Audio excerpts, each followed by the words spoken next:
Welcome to After the Pool, the video series where I share all my thoughts and opinions on the current comic books that were released for the current comic book week, except for those new number ones. And if you want to check that out, check out my series called Worthy Ones that takes place every Thursday. Guys, I'm Mike Spider Slayer. Welcome back to Comic Book Corner 2.0. If you love daily comic book content, you like me helping you make decisions of what comic books to buy, you came to the right place, so why don't you hit that subscribe button.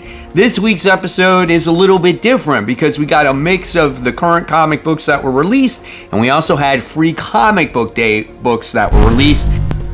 Alright, so we're in the realm of Marvel Comics right now, and we're starting it off with a free comic book day book, and this is the Fantastic Four preview alongside with Giant Size X-Men. Now, you can't complain when things are for free, right? But what you do hope for these free comic book day books, the very least, it's not a reprint of something that's happened in the past to maybe get you on board of a book that you may have missed out, right? And when it comes to the Fantastic Four, it definitely was not that. It gives you a little bit of a preview of what's to come when it comes to the next volume of Fantastic Four. We still get Ryan North, that's going to be on the book, but we do get that Humberto Ramos artwork, and that is showcased in this little preview. So this story was a cute little comic story of them going to this different little world. They transported and whatnot, so it was fine. And then you do get a backup story here with the X-Men, excuse me, where Kamala Khan is going to be inserted into like major plot points that happened in the past with our X-Men characters. I don't necessarily agree with that story overall, but they are showcasing what it does look like and kind of like what you can expect in here. So overall, when it comes to a free comic book day book in itself, it does its job, right? It didn't blow me away. It didn't get me super excited for Fantastic Four or for that X-Men book. So I did give this one a C+. Now, we go into the Fantastic Four comic. This is issue 31. This one does continue the whole One World Under Doom storyline. And when it comes to this comic, this one was kind of interesting because if you have been reading the Fantastic Four, we realize that Ben Grimm has lost his powers, okay? Due to the events in this, due to the events of this event. And it kind of sucks because it's like this stays true to what's going on in comics, at least in Marvel Comics right now. There's no stakes because if there's a death, the character is resurrected in 2 more issues. If someone loses their powers, they get their powers back in 2 more issues. And in this book, we wind up getting to see Ben Grimm actually wind up getting his powers back. And I know that is a spoiler in here, but it just kind of sucks because it's like, hey, look, we're going to get our powers back like right away. And it's a very repetitive issue as we get to see Ben Grimm go with the Fantastic Four into space, try to radiate himself with those cosmic rays over and over and over and over again until it actually sticks.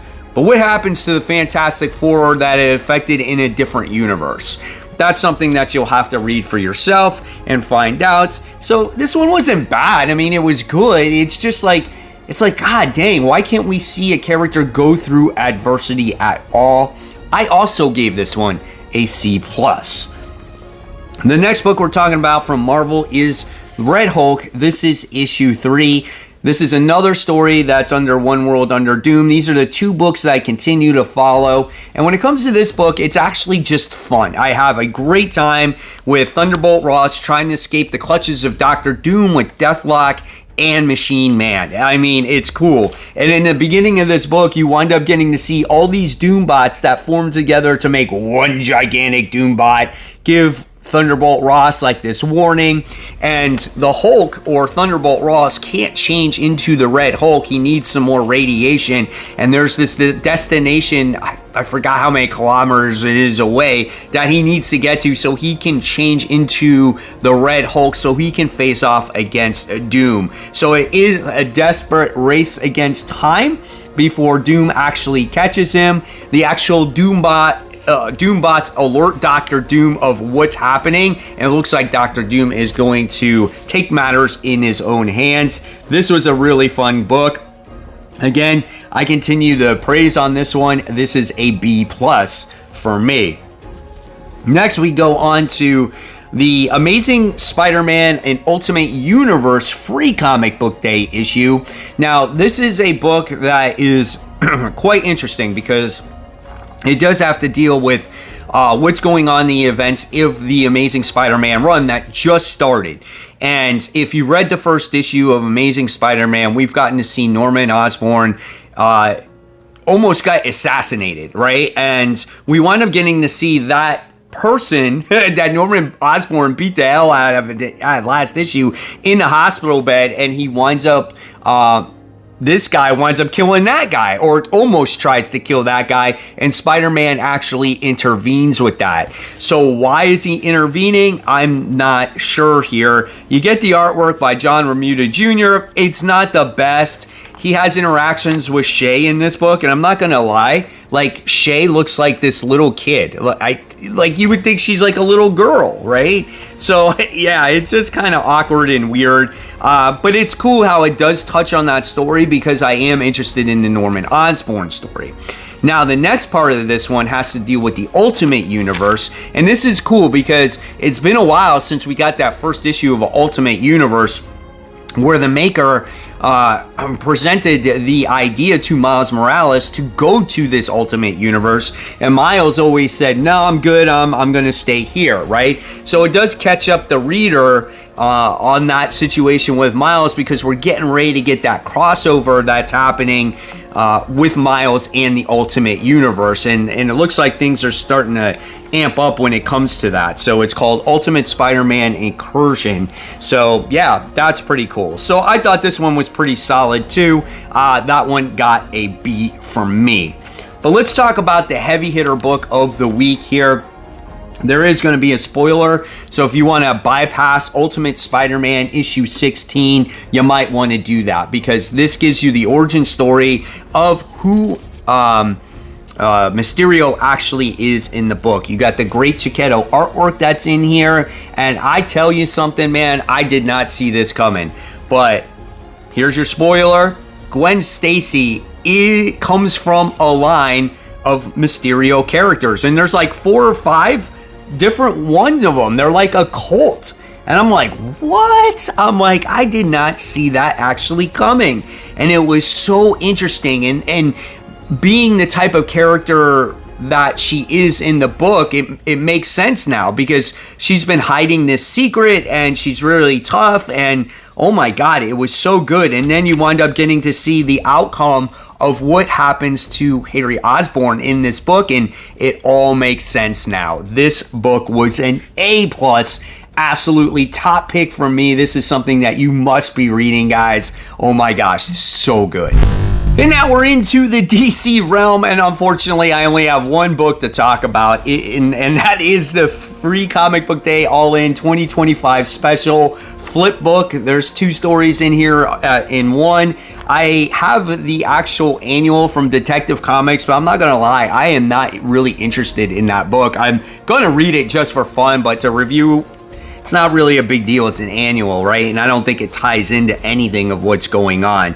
But when it comes to this all-in book, what it does is it does a great job at introducing you to all the different characters in the world, like Absolute Superman, Absolute Batman, and Absolute Wonder Woman. And if you've never read it all in as of now, I would say go ahead and, well, you can't pick it up anymore because Free Comic Book Day is over, but it has a major villain in here, and the major villain is Mirror Master, and he's been traveling from place to place to place, and he's slowly putting the pieces together here. And I'm like, oh wow, that really makes for an interesting plot here, because Mirror Master is like a big time player in this book, and like he's figuring things out, you know, so that was really cool. But the other major story this is also a preview for Superman Unlimited. This is Dan Slott's introduction, or his first works, I guess, on Superman, I guess.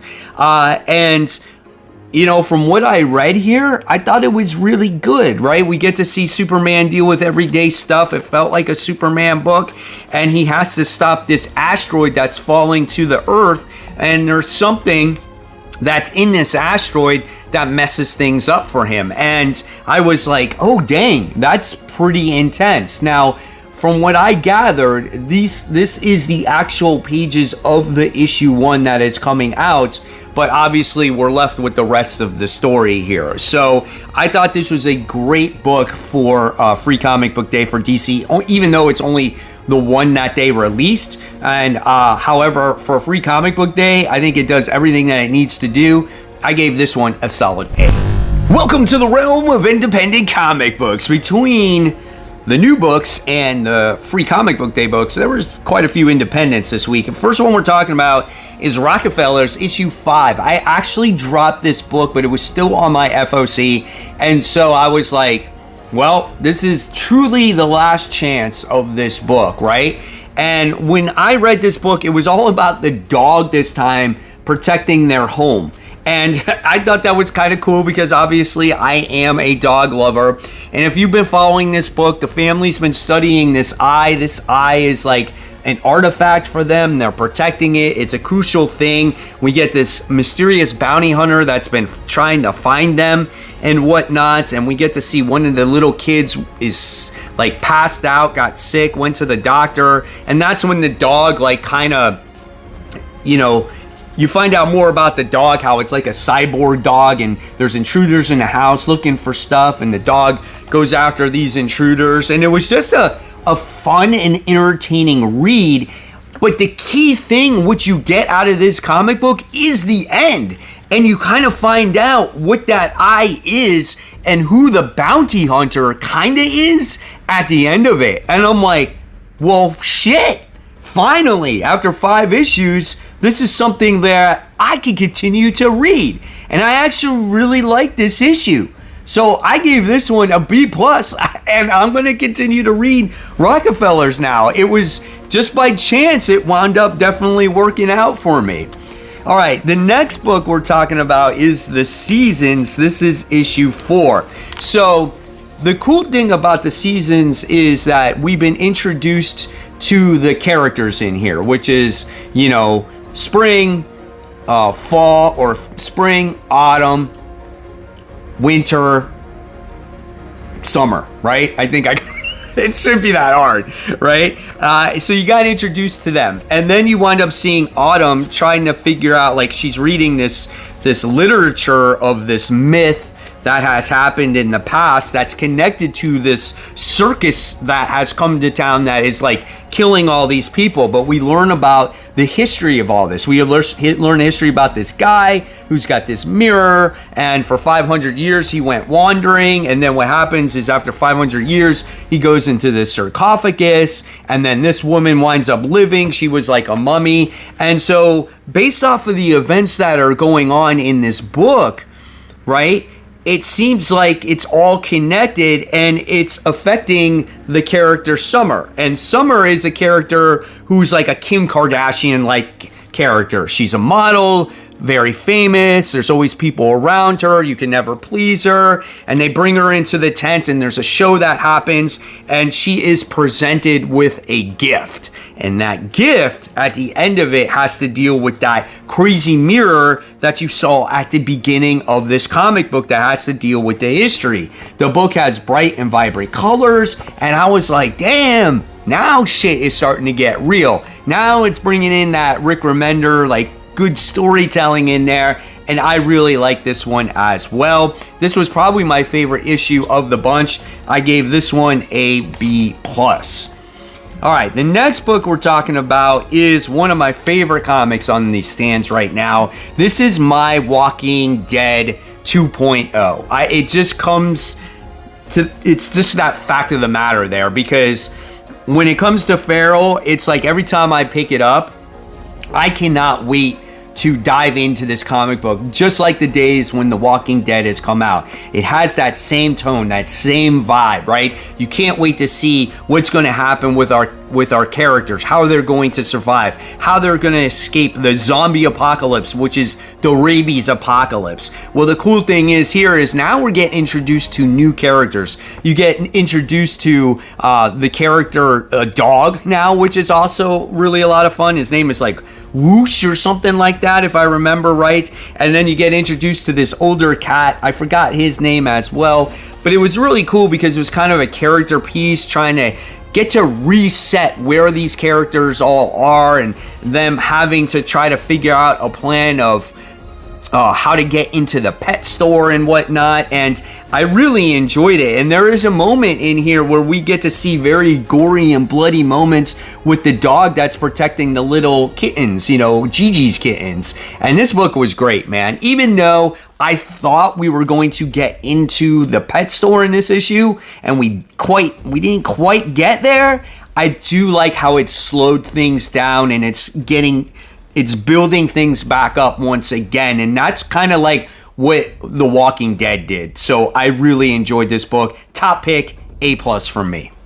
All right, the next book is quite interesting as well. This has to deal with the Energon universe. This is Void Rivals. This is issue 18. We get a little bit more of like some of the lore stuff in here. We get Solilla that actually gets some more powers, a way to unite the two races together, while we get Dorak's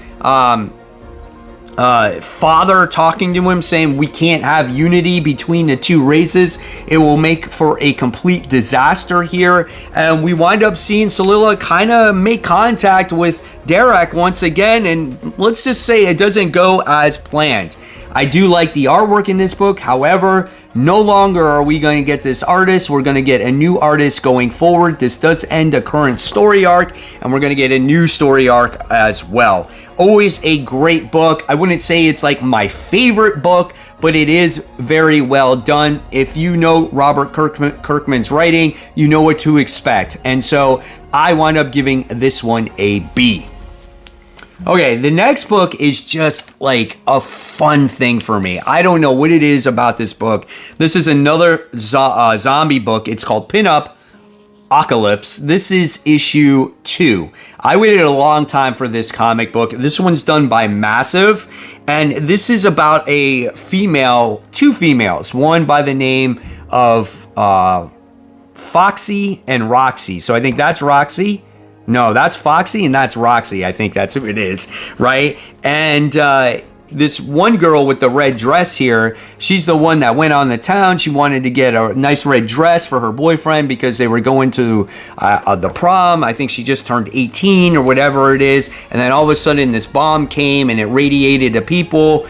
And then there's just all these zombies everywhere. And you wind up seeing this girl try to go against these zombies, and you get like the one that is just so like bubble brained and so infatuated with like looks and material things, where you get the other one that is just street smarts, knows how to deal with things, doesn't take shit from anybody, and they balance each other a lot, right? And I enjoyed that. And it's just funny seeing them, instead of finding the car, she winds up finding a scooter, and they're like escaping zombies with the scooter and stuff like that. And then they go to the parents' house, and she thinks like her parents are going to be alive, and they're not, and they became zombies as well. And she even gets her uncle, who became a zombie, that fell on top of her, and his dentures fall into her mouth, and you get these funny ass facial expressions. It's hysterical. Like, it's not the most groundbreaking comic book, but there's something that's so appealing to me when it comes to it. Like, I really generally enjoy this comic book. It's a top pick personally for me. I wind up giving it an A+. All right, so now we go into, I think, some of these free comic book day books real quick here. We got the Energon Universe issue 1. This literally continues off of the last issue of G.I. Joe. And here is your wraparound cover. This overall was a fun book, as we get to see Clutch team up with Hound and get repairs. and it was just a really enjoyable book. This tells a solid story all the way through. I definitely recommend this if you can still somehow get it. Maybe shops still might have extra copies, but this was a complete story and totally worth it all the way around. A+ for me. Mark Spears' Monsters is another Free Comic Book Day book that is worth it to pick up. I mean, this was another whole story that gave his, I guess, perfect effort here. I don't even know what the word I'm looking for, but look at this artwork of this creepy clown. This clown is after this little girl, tries to persuade her to be like, hey, come to my forest and hey, let's go do this. And he wants to eat her. It kind of reminds you of like It, you know what I'm saying? And this is a prelude to the first issue of Mark Spears' Monsters. But look at that. That is intense right there. And then you wind up getting your character by the name of Slayer intervening. This is A+ Free Comic Book Day book. There's some great Free Comic Book Day books. Mega Man was another fun book. If you want to relive the old days of Mega Man 2, right? This was a book for you. You get to see Mega Man go against all these different characters from the Mega Man franchise, like Cold Man. You wind up getting to see like Wind Man, and just again, all those different characters. This was a fun read. I liked it.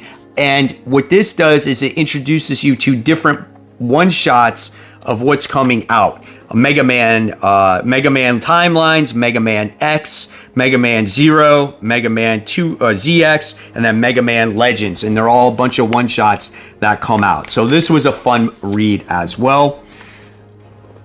This book here, the only thing that you need to read, it's the IDW Dark, which talks about their horror books, Beneath the Trees Where Nobody Sees, right? This is the sequel to that. This is the opening pages to that, and it's about the female duck who is trying to find out what happened to her brother.